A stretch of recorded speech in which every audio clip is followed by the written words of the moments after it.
Happy Global Smurf Day, everyone! Today, as you could probably guess, we're talking about the Smurfs. More specifically, every time I found Smurfs or Smurf references in unlikely and random places. This is going to be a complete mix of random things listed in order based on when I discovered them, or in one case, when it was released. Without further ado, let's get to it!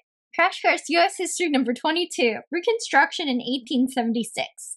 So this is one of those instances where the Smurf reference is obvious, but at the same time extremely confusing.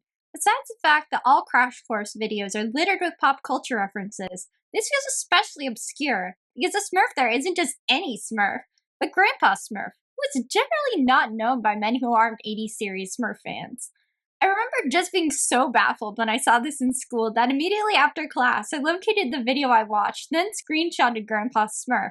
Being a master procrastinator, years later, I finally searched for the video again, specifically to go through the comments to see if anyone recognized Grandpa Smurf. The closest I was able to find was this. Which, yeah, isn't true. Now that I think about it, with how fast-paced the videos are and how Grandpa Smurf image only appears for seconds, it's almost like he's trying to subconsciously make us aware that this is Grandpa Smurf, since it's talking about grandparents when the image is shown. Starstruck, Milo Murphy's Law, Millie and the Menninkainen. Milo Murphy's Law was a Disney cartoon that aired from 2016 to 2019 on Disney XD by the creators of Phineas and Ferb. I started watching it originally because it aired after Star vs. the Force of Evil, which was my favorite show besides the Smurfs, in early 2017, and I thought that the theme song was awesome from when I heard it at the end of my SVTFOE recordings.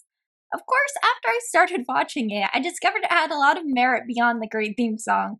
Smurf reference notwithstanding, Starstruck is my favorite episode of Milo Murphy's Law.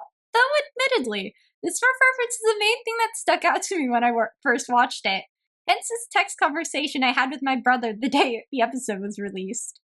You can tell how enthusiastic he was about my discovery. The best part about this, in my opinion, is that without any prior Smurf knowledge, nobody would come to this conclusion. The whole Millie and the Menninkainen scene screamed Smurfs to me, but the title card provides the most physical evidence. I mean, you can't tell me that this wasn't inspired by this. The art style also more closely represented the Smurfs than that of Milo Murphy's Law also, because the characters' eyes were more close together and the mouths do that cartoony thing where the open mouth is below the smile like in the end of the title card picture. It was never actually confirmed, but it is on Wiki, so it is immortalized as a Smurf reference forever. Because as they say, once something is on the internet, it stays there forever. Cool Cat Saves Kids.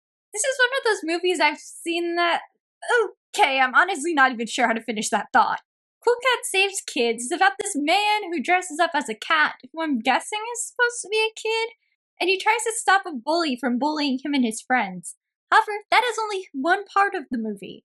It is almost a complete amalgamation of like 5 different plots and storylines, most of which have nothing to do with saving kids. This one is a prime example of that.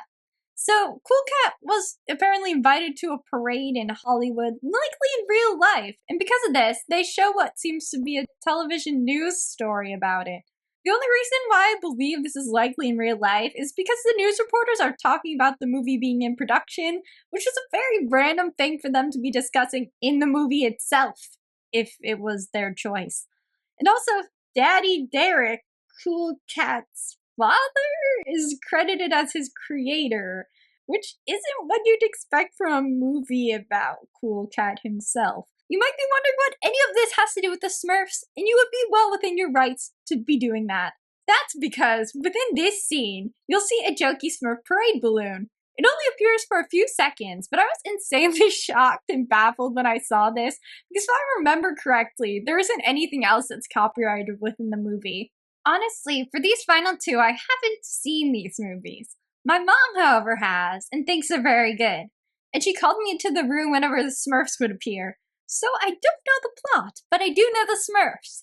According to the internet, Hating Game is a 2021 movie based on the book by Sally Thorne. In the movie, Lucy Hale plays a character who loves Smurfs, just like myself, and she runs a blog about them. When my mom was watching this, she paused on the Smurf blog picture and had me look, and I thought it was very funny. Maybe I do. 2023. This is the second movie that my mom showed me with Smurf figurines in it.